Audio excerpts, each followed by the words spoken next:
Hey, so bombing in Kabul at the airport happens today, right? Um, Obviously a horrible thing, and everybody's responding, right? As far as the media goes and pundits go, and people's opinions. I guess it was my opinion time. Well, no, not even that. Not on the bombing because obviously it's a horrible thing. Um, I want to go directly to some media response, and I feel like it's necessary. Um, I feel like it's necessary because one, that's kind of what I do here a little bit, right? But also because of what we've been seeing as this whole thing has been developing with the whole pullout, right? Um, if you're interested in my opinions on the whole pulling out of Afghanistan thing, I did do a video. One, that was the last video I did, as a matter of fact, I do believe. Or let's say the last one that YouTube let me upload. I've been having some issues with putting videos up, and for some reason they're not showing up, or they're made private when they weren't private, things of that nature. But just check it out. Because nonetheless, if you want to see or hear my opinions on the whole pulling out thing, sure, not pulling out, but pulling out as we're out of Afghanistan, yeah, go check that video out. But concerning today, and I guess I got to handle this in two parts, so maybe this will end up being two separate videos, I guess, depending on how I edit it. First things first, CNN. And I'm gonna use CNN as a target because all of them are pretty much on the same thing. But there was an especially disgusting rollout on CNN, and then it's something that I kind of I wonder about a little bit. So let's get to it, right? First things first. So the explosion happens in Kabul. Two separate explosions. All right. One is a suicide bomber. Meaning bombing on a person, and then the other one is a bomb from itself from a vehicle, as I understand it. And let me first say that as of the shooting of this video, 13 soldiers killed. Correctly stated, 12 Marines and one sailor. And then, of course, there are many more that were injured. And then, of course, Afghan nationals, even more killed and, of course, injured as well. Now, Biden gives his speech, to which we'll get into here in a bit, because I find it, I'm torn on it. But to the media response, CNN does this weird thing. It's not weird. God, I hate to say that. CNN does this strange thing. Let's say strange. Okay, CNN does this strange thing where, to me, anyways, where they're rolling out all these Republicans. Now, you might say, well, why is that odd? Why is that odd? Because, CNN is news, right? They would have Republicans and Democrats. Let's be upfront and honest. CNN is primarily a left-leaning or Democrat mouthpiece. You know what I mean? And this is where we get to the thick of it, right? More than left-leaning, more than Democrat mouthpiece, CNN is the establishment mouthpiece, right? CNN is the ruling class mouthpiece, right? So that's more important. So with that said, I can understand why you get the Republican rollout, because, and here's my theory on it, right? While I am sure and I know that there are prior service members on both Democrat and Republican sides of the House and Senate, I do believe, and please don't feel free to correct me on this, I think the higher number of prior service members, especially who served in Afghanistan, would fall on the Republican side, right? And I guess that kind of explains why because you have to get those mouthpieces in, because we have to talk about not just how horrible the bombing was, but we have to talk about we have to correlate this with how foolish and horrible it was to make this decision to pull out of Afghanistan. Clearly is what they're trying to illustrate. And we have the ladies' deaths at the feet of Joe Biden, which I think is kind of fair, right? And more than that, and most importantly, we have to beat the drum and do whatever we can do to extend our presence in Afghanistan and not pull out, to re-engage. And that's what they're doing. So they're pulling at your heartstrings, which is why, after all this time when they didn't give a crap about Afghanistan, they weren't covering Afghanistan, they didn't care. I mean, some people, soldiers would die, something like that, and they might flash a number if they can, because they love it. If it's bleeding, they love it, right? But for the most part, they haven't given a damn about Afghanistan, which is how all the corruption, and I ain't talking about Afghanistan corruption as far as just the Afghanistan government that we put in place. I'm talking about the corruption as far as all of our money, the debt that was shouldered on us is $2 trillion, right? That went to all of these elite people. By elite people, they say the contractors, right? I don't mean contractors like I was, right? Yeah, I got that money too, but I'm talking about the real money, that Eric Prince money, that ownership money, right? Them board money, the millions, them billions, right? Talking about that. And all the money that was wasted, that was basically washed as it was ran through Afghanistan and into the pockets of the uber wealthy, right? Stockholders and all of that stuff, right back into the pockets of congressmen and senators and other officials and elitists in Washington and beyond, right? And to be fair, international bodies or pockets as well, right? Having said that, got to keep that going. And so they roll out these supposed experienced professionals, representatives, so that they can talk up how irresponsible this is and talk down how the true irresponsibility should be laid at the feet of the past administrations and the lack of action on Congress and our representatives, period, to get us out of there when we should not have been in there, and we should not have been in there in the way that we were, and we should not have been in there for the time frame that we were, right? So you have, excuse the language if you have soft ears, a bunch of motherfuckers, right, who are jerks, right, who themselves face no risk. And to be fair, I'll say it again, you have service members who have been there before who now serve, fine, right? But for the most part, you have a bunch of motherfuckers who were jerks, who don't risk anything, right? Who are willing to send you and I to our deaths, destroy our families, right? And even now, when we are finally coming out of there, right? People who have gotten caught up in multiple rotations through that fucking hell, right?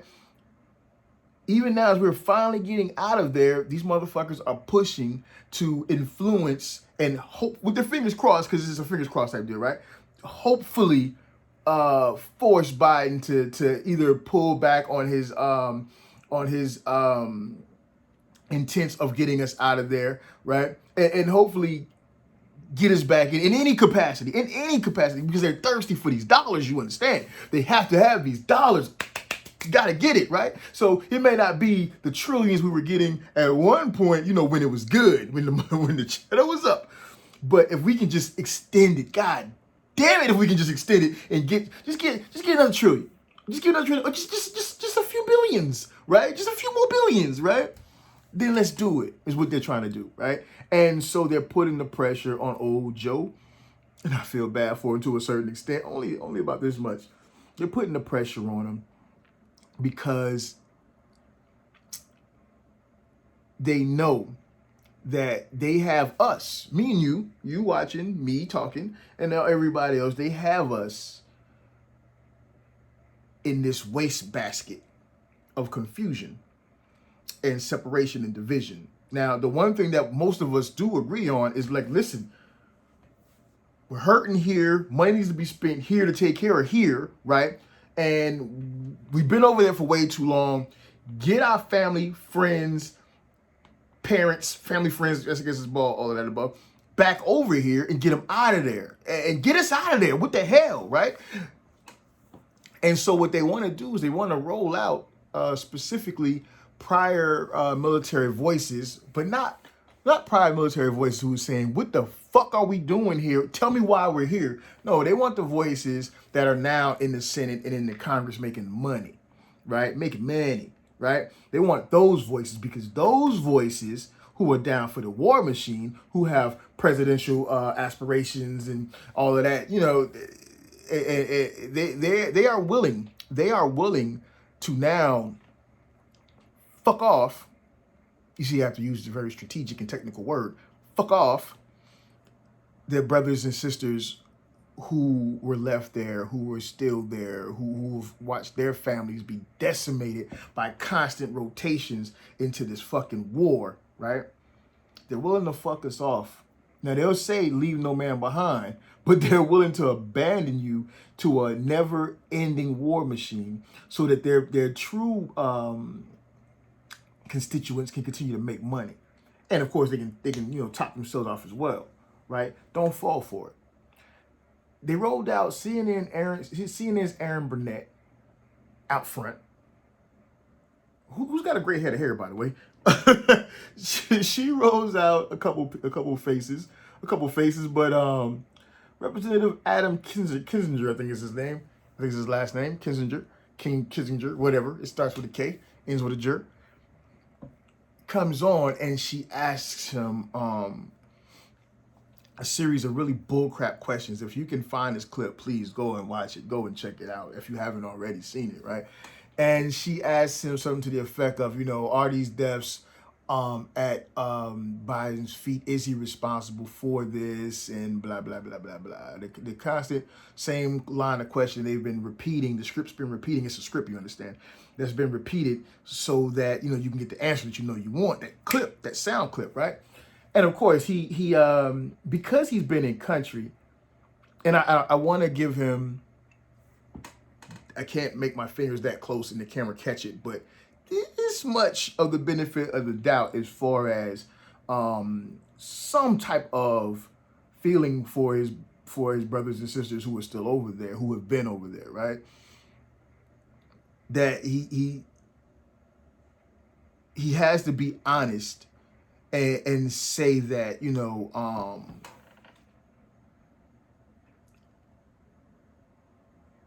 Biden himself doesn't have the ability to just flip this, right? But only for a second does he give an honest answer, because he has to, you know, he modifies the script just a little bit so he can say, you know, yeah, Biden doesn't have the ability to just bounce out of there. But then he goes right back to the lie, the manipulation, the misinformation, where he's saying things such as, you know, we negotiated a bad deal. And then he goes so far as to say both Trump and Biden. Notice this: both Trump and Biden are responsible for this, and both Democrats and Republicans own this. And this is the point that I really want to get to. This is what I really want to get across to you. For this mistake that we're making. Not the mistake of, not just the mistake of this horrible fuck basket. That's a term. This horrible fuck basket of how we're pulling out of there. But no, not just that. The mistake that they both own is the pullout. Do you have a dad or a mom, brother or a sister, cousin or uncle, aunt, friend, best friend, co-worker, ex, jump off, one night stand, former schoolmate, Facebook friend, whom you know that served in Afghanistan? Do you one better of all of those that I just listed, of that long list? Do you have one or two that have served multiple tours in Afghanistan? Or just the Middle East, period? I bet you do. I bet you got more than you know. And of those, I bet a good number of them who spent a few years have gotten caught up in this thing, this world, this this wash and repeat, this rinse, wash, repeat thing, where you're at one duty station, that duty station deploys, and then, you know, because you're there for a year. And then most are there for a year. So I know the Air Force and the Navy are shorter terms, but that's not the point. The point is this: you're there, and then you, with your unit, you guys go back, right? And then you guys, and then you PCS, meaning you change duty stations, go into your next tour of duty, and then you go to another unit, and you get to that unit just as that unit is getting ready to deploy. You see what I'm saying? And that's the cycle, and it continues, right? And there was a point where they were trying to make an effort to cut back on that, but the truth of the matter is, it still happens. It's been happening. It happened a lot. I knew plenty of people, right, that it's happened to. And so,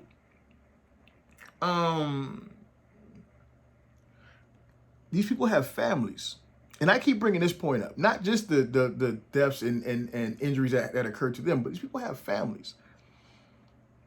And these things are being destroyed. And for what? Because the lie about, you know, defending freedom, avenging 9/11, killing Osama bin Laden, spreading democracy, these things are lies. They're all lies. They're lies, man. They're lies, right? And we can do a whole other video on why those lies are lies and how those lies are lies. But to the point right now, let's just make it clear. It's a lie. It's a lie. It's a horrible lie. It's a $2 trillion. And 2 trillion is the number that we know of. It's a $2 trillion lie. And that lie is told so those people who got that $2 trillion can continue to get more and more. Meanwhile, we walk around, soldiers and other Americans, families, friends, and all that stuff, dependents and all that stuff. We walk around saying, yeah, we're defending freedom, and oh, do we believe in freedom? And yeah, as heroes. But then when the soldiers get home and their lives are torn apart, there's no support, right? When you have ailments and things of that nature, you got to fight with the VA to get any kind of support on that, right? You've got people who were deployed, people who were soldiers, people who have served and are now civilians and are facing, due to lockdowns, right, and shutting in the way they destroyed our economy, right, and to transfer that wealth to the uber wealthy who are already wealthy. People are now facing eviction, if not already facing eviction, or if not even just already had been homeless in the first fucking place. But they want you to believe that it's okay to continue in this, right? So that they can spend trillions more to build democracy in other countries that don't want them there, want you there in the first place, want us there in the first place, when we don't have here. And they're willing to sacrifice all of us to do it. It's horrible how they're beating this drum for more war. Like, and they know, check this out. And I'll probably end it on this. They know that Adam Kinzinger and Erin Burnett and out front and Joy Reid and all the rest of them. And they'll go, God, if I go to Fox on this one, Fox, you've been doing a little bit better, but you go to Fox on this one and they're just as bad because they're definitely down for the war. The Democrats are all over the war shit. The Republicans are all over that. Like this, it's the consensus. That's the you can't get no Medicare for all. You can't get no relief on that rent that you owe back. You can't get any help with your business that was shut down and destroyed because they decided to lock everything down and then didn't want to make sure that support was gotten out to the people, the working people, and the small business owners. They ain't give a fuck about that, right? But you can't get any help on that. But you can get some bipartisanship when it comes to war and sending more money to their friends and their rich elitist coffers, right? They're willing to work together on that. And they're willing to run these packages, because they're packages, they're commercial packages, just like the commercials in between. You think the commercial is the commercial that's in between the talking in the news. You know, they go to the break and they have a bunch of ads for, you know, medicine, and that's got worse side effects than actually the point of the medicine to help you in the first place, whatever the ailment is supposed to cure or whatever. You know, the insurance and all. You think those are the commercials, but the actual commercial is the package that's selling you, right? To get you to believe that your neighbor is the most horriblest person in the world because they won't vaccine, or they will vaccine, or won't wear a mask, or will wear a mask, or whatever the fuck, right? Voted for Trump, voted for Biden, voted for whoever, right? Socialists, communists, capitalists, whatever the fuck. Those are the packages. Those are the packages. And the package that's popping right now, full court press, stop this pullout or at least delay it, despite the fact that this is something that was negotiated to save the lives of the American soldiers and officials that are over there now that we're trying to get out. You dig what I'm saying? So if you believe, let me just put this out there for you, and I really end it now after this. If you believe that the administration has the ability to just say, hey, nah, we're going to stay. We're going to stay a couple months more. You know, we told y'all we were going to leave this time, but we decided we're going to leave in a couple months, or whatever the fuck. Then you've been misled. The deal is that a deal was struck first by Trump and then modified by Biden's people. The date that was given was a date set by the Taliban 2.0. That's the marketing around what the media's been giving this 2.0. I hate that shit. That date has been set by them. And the date is get the fuck out of this country or we gonna get in y'all shit. And we've already surrendered so much of our equipment and stuff and weaponry and all of this stuff. I mean, we failed to set up a government, but at the same time, we succeeded in setting up a government and arming them. So I don't know what to even do with that. But here's what I do know. CNN is fucked off and it's irresponsible and it's cruel. But I would expect no less from these bastards. And if you are still drawing that Republican, Democrat, right, left line, you are highly mistaken. You have been misled. And you need to, I would advise, I can't tell you what you need to do. I would advise that you step back and take a look at what's really going on. I'll leave this one there.